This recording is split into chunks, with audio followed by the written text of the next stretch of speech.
I still remember the sound of expensive crystal shattering against our marble floor. That's what my life with Marcus had become, a series of carefully orchestrated destructions disguised as accidents.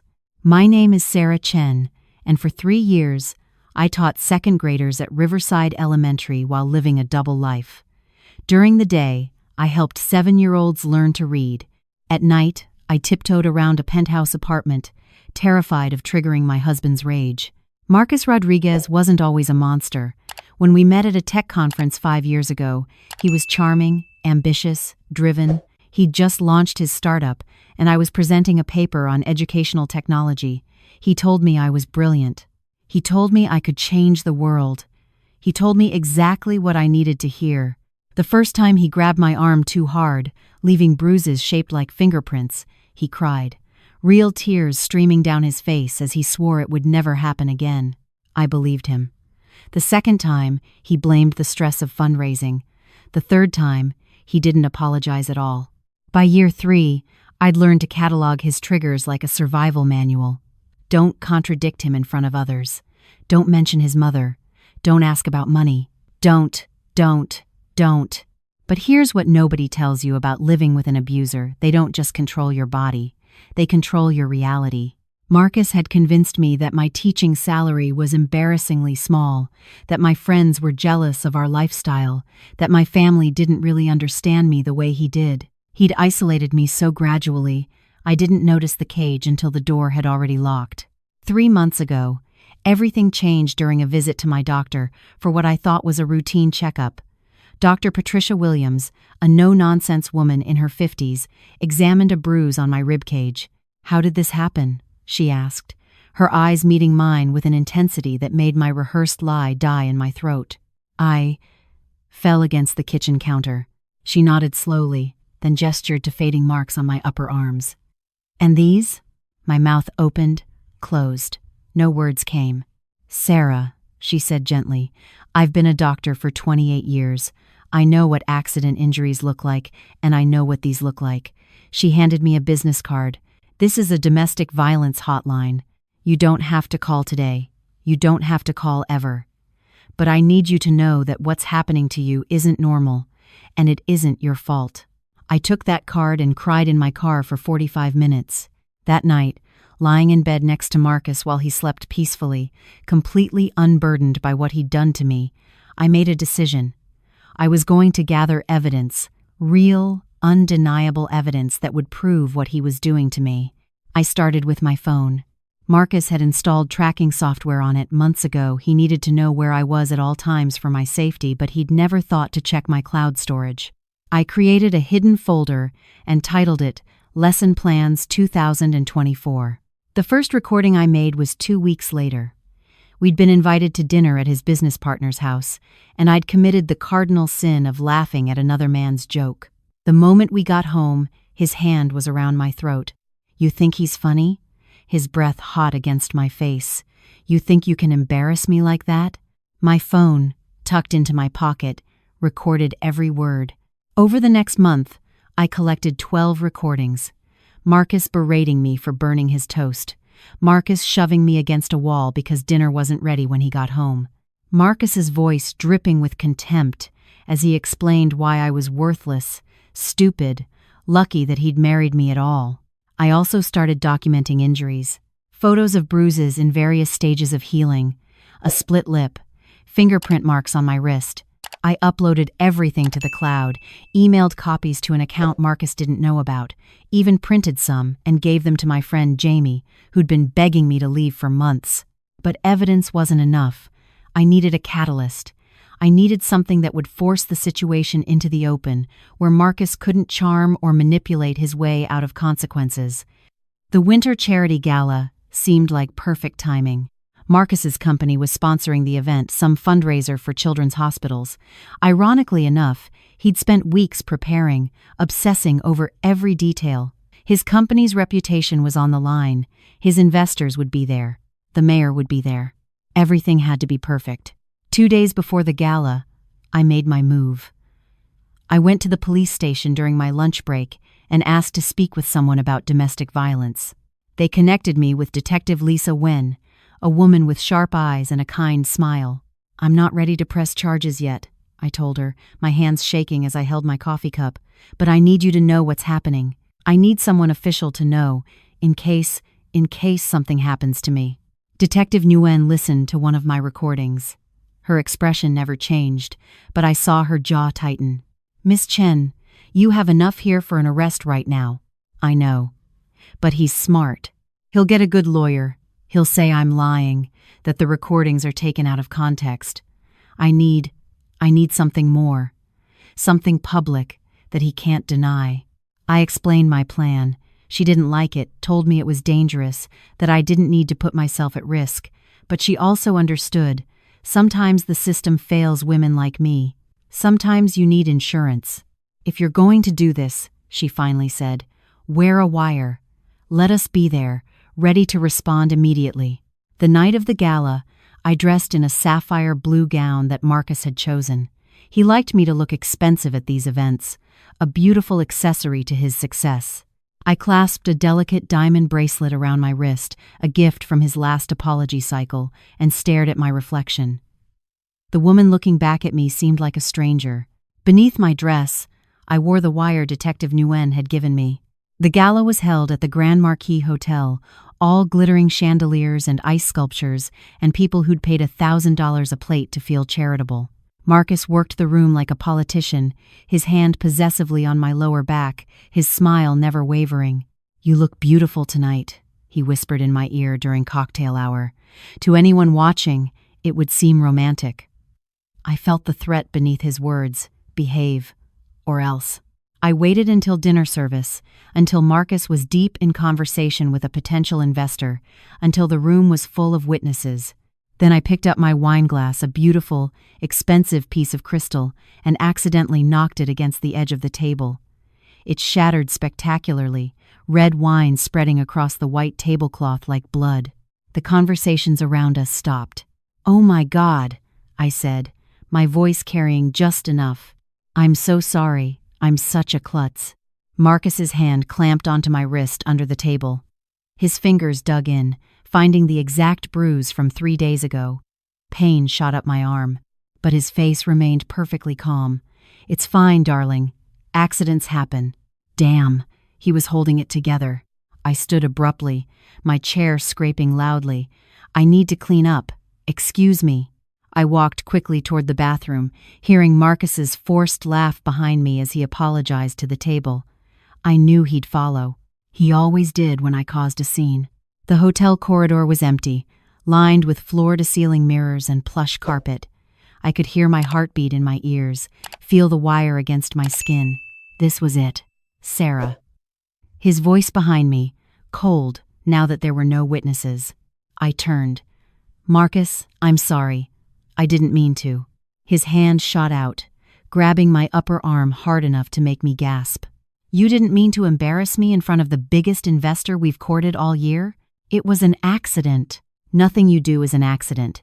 You're too stupid for strategy, but you're petty enough for sabotage." He pulled me toward the emergency stairwell, away from the cameras, away from potential witnesses. My pulse raced. This wasn't part of the plan. I'd expected him to confront me but maintain control. I hadn't anticipated him losing it completely. The stairwell door closed behind us with an echoing clang. "I am so sick," he hissed, backing me against the concrete wall, "of you making me look bad. Do you know what I've given you? This life? These clothes? You'd be nothing without me. You'd be some pathetic teacher making $40,000 a year, eating ramen in a studio apartment." His hand moved to my throat, not squeezing yet, just resting there. "A promise, Marcus. Please." "Please what? Please forgive you again? Please pretend this didn't happen? I'm done pretending, Sarah. I'm done making excuses for you." Then his phone buzzed. He glanced at it, distracted for just a second, and that's when it happened. I don't know if I stepped back or if he pushed me or if my heel simply caught on my dress, but suddenly I was falling backward down the stairs. I remember the impact, my head cracking against the edge of a step, my arm twisting beneath me with a sickening snap, the world tilting, spinning, pain exploding through my body, then darkness. I woke up to fluorescent lights and the smell of antiseptic. A hospital room. My left arm was in a cast, my head bandaged. Every breath hurt. She's awake. A nurse's voice, kind and professional. Marcus appeared in my line of vision, his face the picture of concern. "Oh, thank God, sweetheart. You scared me so much." I tried to speak, but my throat was raw. The nurse checked my vitals. "You fell down a flight of stairs at the hotel. Broken arm, concussion, 3 cracked ribs, and some nasty bruising. You're lucky it wasn't worse." Marcus took my hand gently, so gently. "The doctor will be in soon to examine you." As if on cue, an older woman in a white coat entered. Dr. Rebecca Martinez, according to her name tag. "Mrs. Rodriguez, I'm glad you're awake. I need to ask you some questions about your injuries." She began a standard examination, checking my pupils, asking me to move my fingers, testing my pain responses. But as she worked, her movements became slower, more deliberate. She examined a bruise on my collarbone, then another on my ribcage. Bruises that hadn't come from the fall. "Mr. Rodriguez," she said, not looking at Marcus, "could you give us a moment? I need to discuss some private medical matters with your wife." "I'd prefer to stay." "I'm sure you would. But doctor-patient confidentiality requires me to speak with her alone. You can wait just outside." Something in her tone left no room for argument. Marcus kissed my forehead, a performance for the doctor, and left. The moment the door closed, Dr. Martinez's entire demeanor changed. "Sarah, may I call you Sarah? I need you to listen carefully. Your arm is broken from the fall, yes, but these bruises on your upper arms, they're at least a week old. The fingerprint pattern suggests someone gripped you, hard, repeatedly. The bruising on your throat is consistent with strangulation, and it's partially healed, meaning it happened before tonight." Tears started sliding down my cheeks. "Did your husband do this to you?" I nodded, unable to speak. She sat on the edge of my bed. "I've already contacted hospital security and the police. There's a detective on her way. You don't have to see him again if you don't want to. We can keep you safe." "I have evidence," I whispered. "Recordings, photos, and I was wearing a wire tonight. The police have everything." Dr. Martinez smiled. "Good. That's very good." Detective Nguyen arrived 20 minutes later, followed by 2 uniformed officers. She played me the recording from the wire, Marcus's voice, crystal clear, threatening me in the stairwell. "We also pulled security footage from the hotel," she said. "The cameras don't cover the stairwell, but they show him dragging you away from the public area. Combined with your previous recordings, the medical evidence, and witness statements from the gala, we have more than enough." "Where is he now?" "Waiting room. We told him you were still being examined. But Sarah, I need to ask, are you ready to press charges?" I thought about 3 years of walking on eggshells, 3 years of being told I was worthless, 3 years of bruises hidden under long sleeves and lies. Yes, I want him arrested. They brought Marcus in under the guise of letting him see me. I'll never forget the look on his face when Detective Nguyen identified herself and informed him he was under arrest for domestic violence, assault, and battery. "This is insane," he sputtered. "Sarah, tell them this is crazy.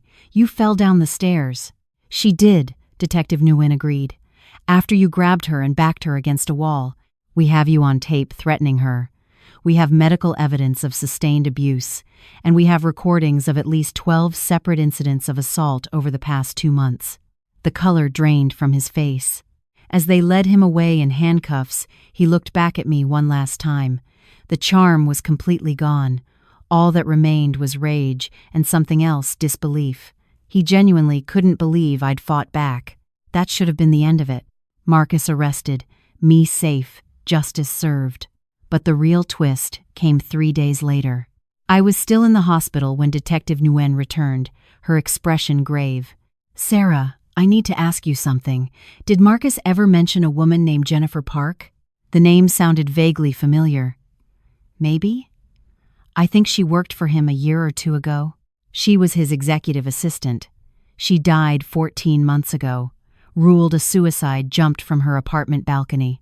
My blood went cold. After we arrested Marcus, We started digging into his past. Jennifer's best friend contacted us. She said Jennifer had been terrified of Marcus in the weeks before her death, that she'd mentioned he was harassing her, that she'd tried to quit multiple times but he wouldn't let her. Detective Nguyen pulled out a file folder. Jennifer's friend kept emails Jennifer had sent her, describing Marcus's behavior. The pattern is identical to what he did to you: verbal abuse, threats, physical intimidation. But Jennifer never reported it, and after she died, there was no investigation. You think he killed her. I think her death deserves a second look. And I think your bravery in coming forward might have just opened the door to getting Jennifer justice too. They exhumed Jennifer's body.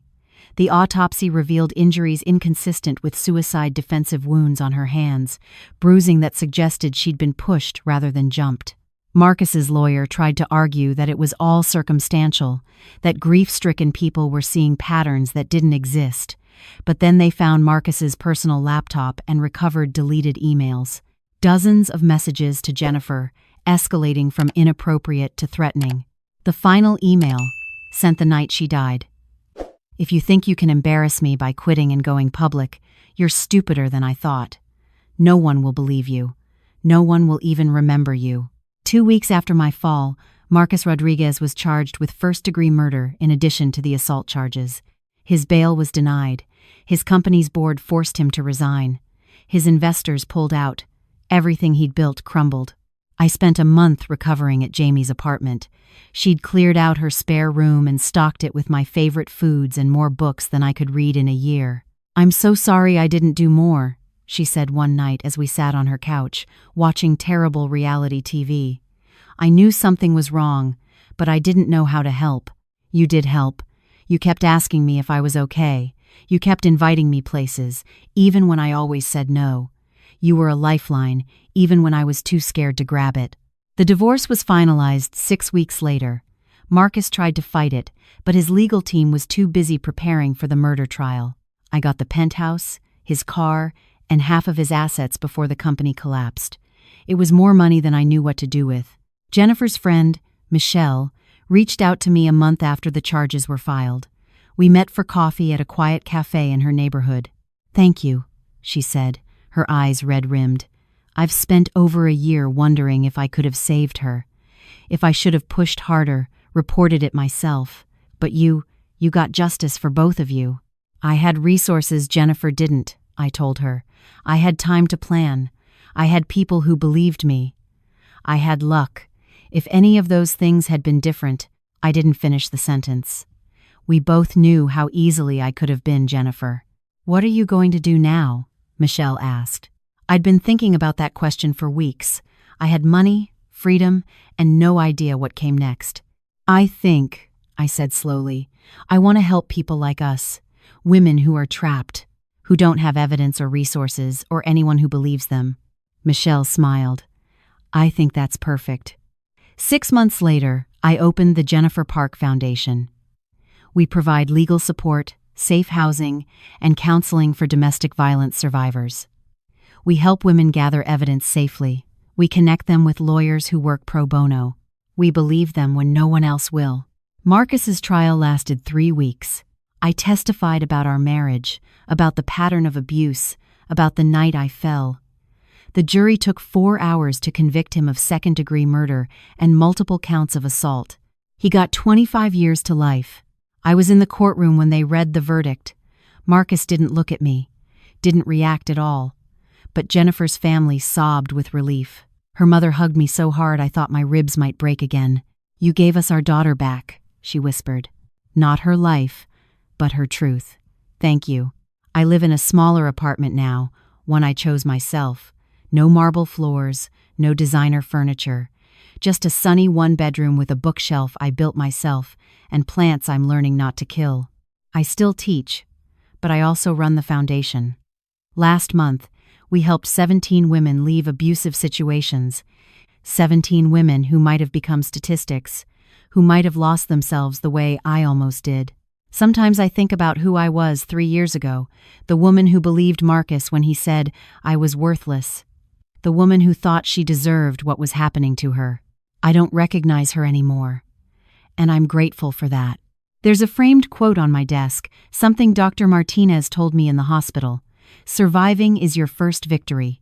Living well is your second. But helping others survive, that's when you become unstoppable. I used to think I was weak for staying as long as I did. Now I understand that leaving planning, documenting, fighting back that took more strength than I knew I had. Marcus tried to break me. Instead, he showed me exactly how strong I could be. And Jennifer? She didn't get to have her second chance. But through the foundation, through every woman we help, she gets to be remembered not as a suicide statistic, but as someone who mattered. Someone whose story changed everything. That wine glass I shattered at the gala sits in a shadow box in my office now, a reminder of the night I stopped being a victim and became a survivor. Sometimes the best revenge isn't getting even. It's getting free, getting justice, and making sure no one else has to fight the same battle alone.